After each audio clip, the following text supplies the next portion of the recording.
प्यारे विद्यार्थियों 7वीं क्लास के गणित विषय नाल संबंधित सैशन विच सारिਆਂ ਦਾ स्वागत है। विद्यार्थियों अज असी चैप्टर नंबर 12 जिसका नाम है एल्जेब्रिक एक्सप्रैशनस मीनस बीज गणितिक व्यंजक इस बारे जाणांगे। तो विद्यार्थियों इसकी नाल रिलेटेड जी एक्सरसाइज नंबर है 12.1 वो असी अज करनी हैगी है। सो विद्यार्थियों सब तो पहला तो एल्जेब्रिक एक्सप्रैशनस बारे तुहानूं पता होना चाहिए है। एल्जेब्रिक एक्सप्रैशनस हुंदे की है, मान लो साडे कोल एक संख्या है ए तो ए दे विच जे असी बी दा नूं जेकर जोड़ दईए तो विद्यार्थियों इहदा जोड़फल जदों तुसीं इनू लिखोगे तो ए प्लस बी आएगा। ये ए प्लस बी जिहड़ा है ये एक एल्जेब्रिक एक्सप्रैशन है। ये की है एल्जेब्रिक एक्सप्रैशन, इनू असी एल्जेब्रिक एक्सप्रैशन आखते हैं, मतलब कि बीज गणितिक व्यंजक। ओके इस तरह जेकर तुहाडे कोल होवे कि ए दी 2 नाल गुणा करन ते उस विच 2 जोड़न ते जो तुहानूं प्राप्त होएगा तो विद्यार्थियों उसनूं असी की आखांगे एल्जेब्रिक एक्सप्रैशन। इस एक्सप्रैशन दे विच जिहड़ा ए है ये एक बच्चों चल संख्या है, ठीक है। चल का मतलब हुंदा है वेरीएबल। ओके और जिहड़ा ए 2 है ये ए दा गुणांक है, मतलब कि कोफिशिएंट ऑफ ए। और जो 2 हैगा ए बच्चों ए वाला 2 जिहदे नाल कोई चल नहीं है इनू बच्चों असी कहने अचल। अचल का मतलब हुंदा एक कॉन्सटेंट टर्म, ठीक है। तो इन्हां सारिआं नूं मिल के मतलब वेरीएबल ते कॉन्सटेंट टर्म्स जेकर उत्थे कोई है तो विद्यार्थियों इन्हां नाल मिल के तुहानूं की है व्यंजक प्राप्त होंदे ने जिसनूं असी बीज गणितिक व्यंजक आखांगे, यानी कि एल्जेब्रिक एक्सप्रैशन। तो विद्यार्थियों expression they which number of terms ते डिपेंड करता है कि उस एक्सप्रैशन नूं असी किहड़ी कैटागरी दे विच रखांगे। जेकर तुहाडे कोल इदां दा एक्सप्रैशन है जिस विच सिर्फ इक्को ही टर्म है तो विद्यार्थियों उसनूं असी मोनोमियल आखते हैं।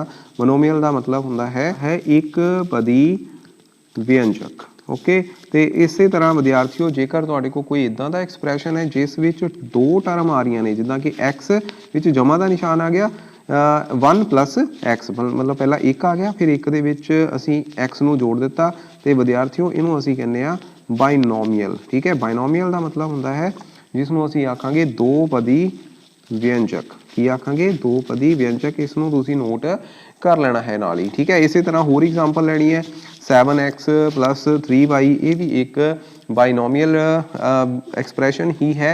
इस तरह विद्यार्थियों जेकर कोई एक्सप्रैशन इदां दा आ जांदा है जिहदे विच 3 टर्म आ जांदियां like ax plus by square plus cz square, तो विद्यार्थियों इनू असी ट्राइनोमियल आखांगे, मतलब कि 3 पदी व्यंजक जिस विच किन्नियां टर्म्स आ गई, 3 टर्म्स इत्थे आ गई, ठीक है। इसी तरह 4 इसी तरह 5 ये अगे तो अगे चलता रहेगा, ठीक है जी। सो आओ विद्यार्थियों असी हुण एक्सरसाइज स्टार्ट करते हैं। तो विद्यार्थियों इस एक्सरसाइज की मतलब 12.1 एक्सरसाइज का पहला सवाल जो तुहाडी स्क्रीन पर फ्लैश हो रहा है हैगा ए अते बी का जोड़फल, इनू बीज गणितिक व्यंजक के रूप में लिखना है। तो बच्चों ए अते बी का जोड़फल ए जमा बी बन जाएगा, तो इसका आंसर आएगा ए प्लस बी। अगे है संख्या Z नूं अपने आप नाल गुणा करन ते, मतलब कि एक नंबर हैगा Z जिन्हों तुसीं मल्टीप्लाई करना उस दे नाल ही, तो Z इंटू Z इत्थे बच्चों आधार ये बराबर आ, विच गुणा का निशान आ ते जिहड़े घातां हैगियां वो ऐड हो जांदियां, यानी कि बन जाना Z स्केयर, ठीक है।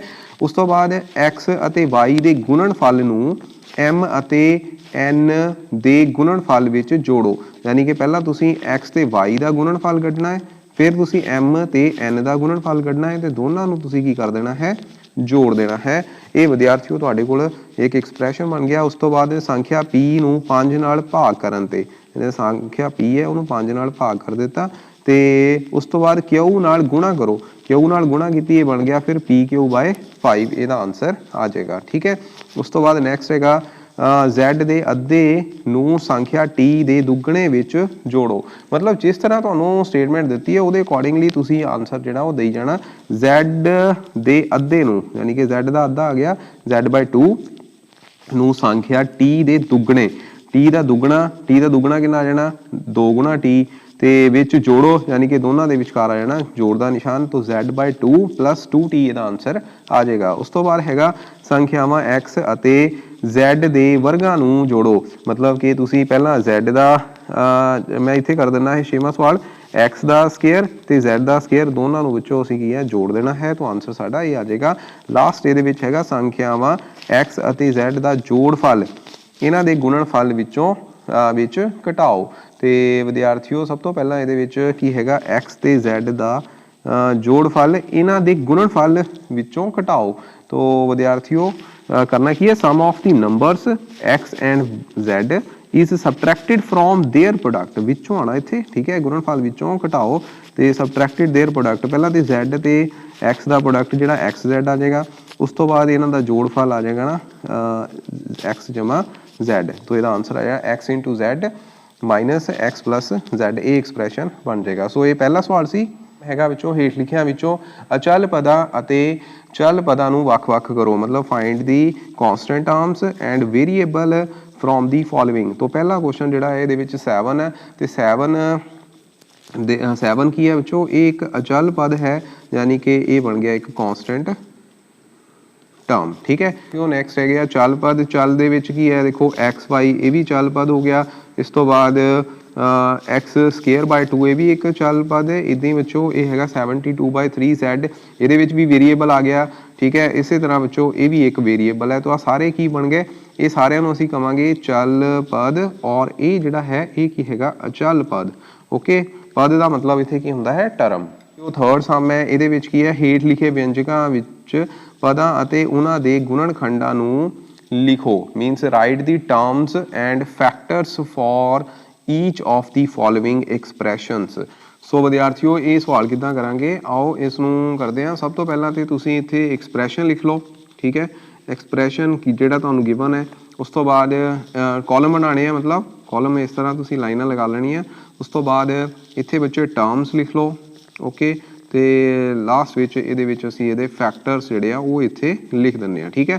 एक्सप्रैशन का मतलब की आ जाएगा व्यंजक टर्म्स का मतलब की आ गया उहदे पद ते फैक्टर्स का मतलब आ गया गुणनखंड ठीक है। फैक्टर्स का मतलब की होंदा है गुणनखंड। तो इदां तुहाडा ये टेबल बन जाएगा।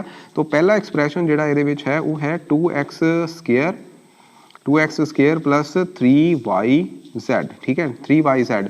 तो ये पद किहड़े आ गए एक तो आ गया विचों फर्स्ट टर्म जी है 2x स्केयर दूसरी टर्म जी है वो आ गई 3yz। दोनों को अलग अलग लिख लेना और इन्हां दे जिहड़े फैक्टर्स है वो किहड़े आउणगे एक तो इहदा 2x ते x ठीक है। x नूं असीं दो बार लिख सकते हैं इदां 3, y, z। तो इहदा आंसर ये आ जाएगा ठीक है। इस तरह बच्चों तुसीं सारे जिहड़े इहदे पार्ट्स है वो करते जाना है तो मैं 2-3 कर देना बाकी फिर तुसीं खुद करोगे ठीक है जी। सो विद्यार्थियों इहदे विच जिन्ना क मेरे को जगह होएगी मैं उन्हें कर देना इत्थे। इस तो बाद असीं कर दिंदे आ 15x square y plus 3xy square ठीक है सैकिंड वाला। तो ये दो पद आ गए एक आ गया 15x स्केयर y दूसरा आ गया 3xy स्केयर ठीक है। तो ये पद आ गए 5 गुणनखंड किद्दां लिखोगे 15 x नूं दो बार लिखांगे y नूं एक बार लिखांगे ये 3 अलग लिख लिया x y ते y ठीक है। अगली टर्म ये 7xyz स्केयर है।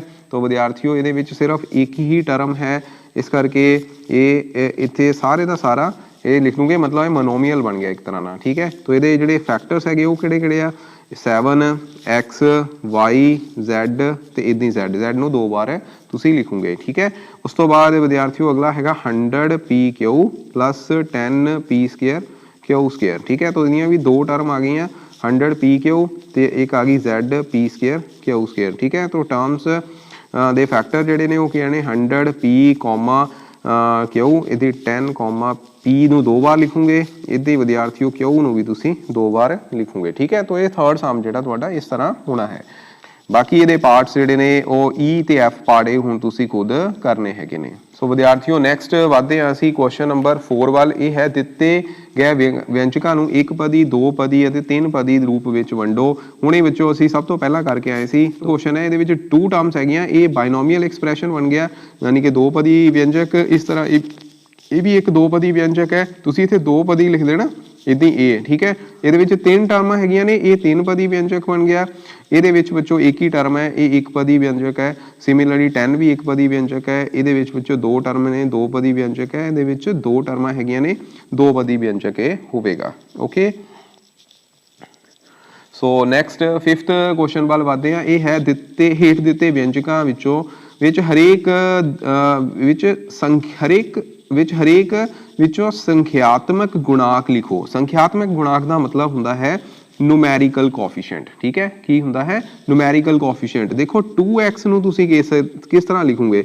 2x ਦਾ ਮਤਲਬ ਹੈ 2 ਦੀ x ਨਾਲ ਗੁਣਾ, ਤੇ ਇਹਦੇ ਵਿੱਚ x ਦਾ ਗੁਣਾਕ ਜਿਹੜਾ ਹੈ ਉਹ ਕੀ ਹੈ 2। ਠੀਕ ਹੈ, तो ਇਹ ਇੱਕ ਨੂਮੈਰੀਕਲ ਕੋਫੀਸ਼ੀਐਂਟ ਹੈ। ठीक है, यानी कि ये हो गया संख्यात्मक गुणाक। ठीक है, संख्यात्मक गुणाक। तो पहले का संख्यात्मक गुणाक 2 आ गया, दूसरे का आएगा -3/2। इस तरह विद्यार्थियों ਇਹਦਾ आएगा 7/2। ਇਹਦੇ ਵਿੱਚੋਂ ਇਹਦਾ ਆਏਗਾ -1। ठीक है, -1 ਜਦੋਂ ਕੁਝ ਵੀ ਨਾ ਲੱਗਾ ਹੋਵੇ ਫਿਰ ਉਹ ਮਾਈਨਸ ਮਤਲਬ ਇੱਥੇ ਕੀ ਆ ਮੂਹਰੇ 1 ਹੁੰਦਾ ਹੈ। ਇਹਦੇ ਵਿੱਚੋਂ ਇਹਦਾ ਜਿਹੜਾ ਐਕਸਪ੍ਰੈਸ਼ਨ ਹੈ ਉਹ ਆਏਗਾ -5। ਠੀਕ ਹੈ, ਸੋ ਇਹ 5th ਸਮ ਸੀਗਾ। 6th ਸਮ ਵੱਲ ਵਧਦੇ ਹਾਂ ਬੱਚੋ। ਦੱਸੋ ਕਿ ਦਿੱਤੇ ਹੋਏ ਪਦਾਂ ਦੇ ਜੋੜੇ ਸਮਾਨ ਪਦਾਂ ਦੇ ਹਨ ਜਾਂ ਫਿਰ ਅਸਮਾਨ ਪਦਾਂ ਦੇ।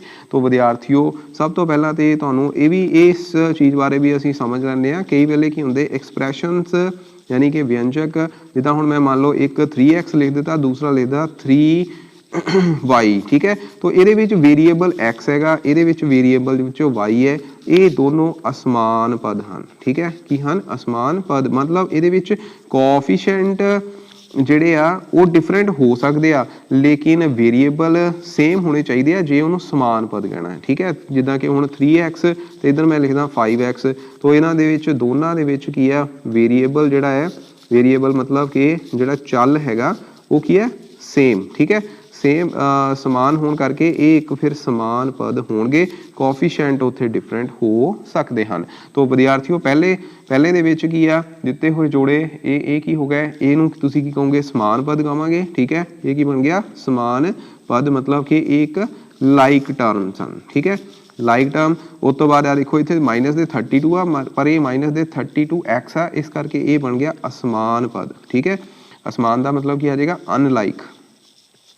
ओके, उस तो बाद अगले विच इनू बड़े ध्यान ना करना, ये हैगा 3xy 3x² y, ये हैगा 3xy, तो y², मतलब इत्थे x 2 बार है लेकिन इत्थे x 1 बार है, इत्थे y 1 बार है, इत्थे y 2 बार है, तो ये दोनों ये आपस दे विच असमान पद ने। ठीक है, की हैगे ने असमान पद आ, ना कि समान। इनू की लिखूंगे असमान पद। इहदे विचों ये हैगा mn² नाल q आ गया, तो ये भी असमान पद हो गए।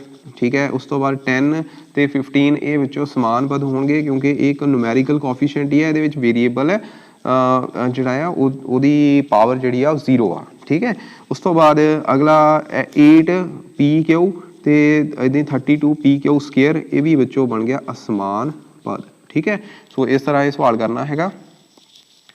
उस तो बाद 7th सम वाल वधदे आ। ये विचों हेठ लिखे बीज गणितिक व्यंजकां विच गुणाक लिखो। तो ये विच की हैगा, सब तो पहला x² y विच गुणाक की होगा, ये तुसी फाइंड आउट करना है। मतलब write the following expressions, in the following expression write the coefficient of x का कोएफिशिएंट इत्थे की आएगा। देखो तुहानू वैल्यू दी है x² y, तो इनू तुसी तोड़ दो x गुणा y, तो ये जिहड़ा कोएफिशिएंट है वो विद्यार्थियों ये पूरा लेना। हुण इत्थे न्यूमैरिकल कोएफिशिएंट नहीं किया, मतलब तुहानू जे पुछया हुंदा संख्यात्मक गुणाक आना सी 1, लेकिन इत्थे पूछा है x दा गुणाक। तो x का मतलब कोएफिशिएंट ऑफ x नू कल्ला छड्ड दो, बाकी जो रह गई टर्म वो सारियां लिख देनियां, तो इसका आंसर आएगा xy। ठीक है, तो पहले का आंसर क्या आएगा xy, दूसरा है xyz दा किहदे विच x 15x² yz, तो 15x yz ते आ बच्चों कल्ला x इत्थे x नूं, क्योंकि x² नूं असीं 2 बार लिखांगे, तो विद्यार्थियों असीं xyz का गुणाक दसना है, इनू छड्ड देना, बाकी टर्म किहड़ियां रह गईयां 15 ते x, तो इसका आंसर आ जाएगा 15x। ठीक है, सो विद्यार्थियों थर्ड सम इहदे विच की है, थर्ड सम दे विच तुसीं 3pq² दा 3p² r² विच गुणाक जिहड़ा हैगा वो दसना हैगा। तो 3p² r² नूं तुसीं पहलां स्प्लिट कर लो। किस तरह 3p × p, q नूं q² नूं इदां ही रहण दो, ठीक है इनटू आर जिहड़ा उत्थे पुछिया ही नहीं तो आर स्केयर नूं इदां ही रहण दो। देखो हुण किहदा गुणांक पुछिया है 3pq स्केयर दा ते बाकी की बचिया पी आर स्केयर। ठीक है तो इसका आंसर जिहड़ा हो जाएगा P R square. I think ये क्लीयर हो गया होगा। अगला डी पार्ट इहदा की है एम दा M square plus N square विच गुणांक दसना है। तो विद्यार्थियों ये थोड़ा जिहा ट्रिकी हैगा, इनू किस तरह करोगे तुसी। देखो एम स्केयर तो कला ही है उहदे नाल एक आ। ठीक है तो यदा गुणांक जिहड़ा 1 आना ना कि एन स्केयर, क्योंकि इत्थे जमा का निशान आ गया, ये ध्यान जरूर रखना है। तो इसका आंसर आएगा 1। ठीक है उस तो बाद अगला हैगा एक्स वाई का गुणांक। एक्स वाई बच्चों टर्म ये ही आ तो ये एक्स वाई 2 बार आ रहे, इसका मतलब इसका गुणांक जो एक्स वाई ही आ जाएगा। ठीक है जी तो इसका आंसर 8th क्वेश्चन है ਹੇਠਾਂ ਦਿੱਤੇ गए व्यंजकों के पदां ਅਤੇ ਉਹਨਾਂ ਦੇ ਗੁਣਨਖੰਡਾਂ ਨੂੰ ਪਛਾਣੋ ਅਤੇ ਦਰਖਤ ਦੁਆਰਾ भी दर्शाओ। तो विद्यार्थियों सब तो पहला तो ਇਹਦਾ मतलब कि तुसी ਜਿਹੜੀ है ट्री डायग्राम ਜਿਹੜੀ ਆ बनानी है। ट्री डायग्राम बच्चों किस तरह बनाने हैं, देखो 12xy प्लस 7x स्केयर। असी एक एग्जाम्पल ले लें, इस एग्जाम्पल में देखते हुए असी ये सवाल जो हल कर देना। ये बच्चों पहली गल है 2 टर्म है। ठीक है किनिया टर्म 2 पदी व्यंजक आ, याद रखना किन्ने पदी 2 पदी व्यंजक। 2 टर्म्स जड़ियाँ ये प्रेजेंट है किहड़ियां एक है 12xy तो दूसरी हैगी 7x स्केयर। ठीक है तो ये जे तुसी अगे फरदर ये गुणनखंड जिहड़े बनाने आ बच्चों 12xy के गुणनखंड जो तुसी बनाओगे तो ये आ जाएगा 12x ते y। ठीक है इदां ही विद्यार्थियों जे तुसी 7x स्केयर के गुणनखंड बनाओगे ये भी किन्ने बनने 7 नूं अलग लिख लो, x नूं अलग लिख दो, x नूं अलग लिख लो। ठीक है तो ये विद्यार्थियों गुणनखंड हो गए, इन्हां नूं असीं की कहांगे गुणनखंड। इत्थे नाल लिख लेना तुसीं ते ये जिहड़ियां दोनों की सीगियां ये हैगियां उहदे टर्म्स यानी कि पद। ठीक है टर्म्स ओके गुणनखंड का मतलब की होंदा है फैक्टर्स। ओके तो इस तरह विद्यार्थियों सैकेंड सम इहदा करते हैं। सैकेंड सम की सीगा बच्चों, सैकेंड सम सी कि P square Q square plus 3mn square minus इत्थे माइनस हैगा 2pqr। ठीक है इन्हों बच्चों असी ट्री जो डायग्राम आ बनाना इहदियां टर्म्स जिहड़ियां लभणियां ने ये 3 पदी व्यंजक हो गया, 3 टर्म आ जानियां किहड़ियां पी स्केयर क्यू स्केयर इदां ही बच्चों आ जाना 3m इंटू एन स्केयर ये जानी माइनस 2pqr। ठीक है हुण इहदे विचों अगे फरदर फैक्टर्स आ जाने आ। फैक्टर्स ये 4 बन जाने, किहड़े बन गए वो तुहानूं मैनूं लगदा पता ही होएगा। पी नूं 2 बार लिखांगे तो क्यू नूं भी 2 बार लिखांगे। इस तरह विद्यार्थियों ये फैक्टर जिहड़े आ वो भी 4 बन जाने आ। ठीक है किहड़े होंगे एक 3 m 1 बार तो n 2 बार। ठीक है उस तरह विद्यार्थियों ये भी 4 टर्म्स जिहड़ियां ने वो बननियां हैगियां किहड़ियां पहली -2 दूसरी p तीसरी क्यू तो चौथी r। ठीक है सो ये सारे ये की है गुणनखंड हो गए। ओके जिहड़े थल्ले लिखे आ ये इहदियां टर्म्स हो गई यानी कि ये पद हो गए, एक 3 पदी व्यंजक बन गया। ठीक है जिहदे विच मतलब एक्सप्रैशन एल्जैब्रिक एक्सप्रैशन है जिहदे विच 3 टर्म्स हैगियां किहड़ियां फर्स्ट टर्म ये होगी, सैकेंड टर्म ये होगी तो थर्ड टर्म ये पूरी होगी। ठीक है विद नैगेटिव साइन। ओके ये नाल दे बाकी बच्चों 2 सवाल हैगे ने ये हुण तुसीं खुद करने ने, आराम नाल हो जाणगे तो मैनूं लगदा किसी नूं कोई दिक्कत नहीं आएगी। ठीक है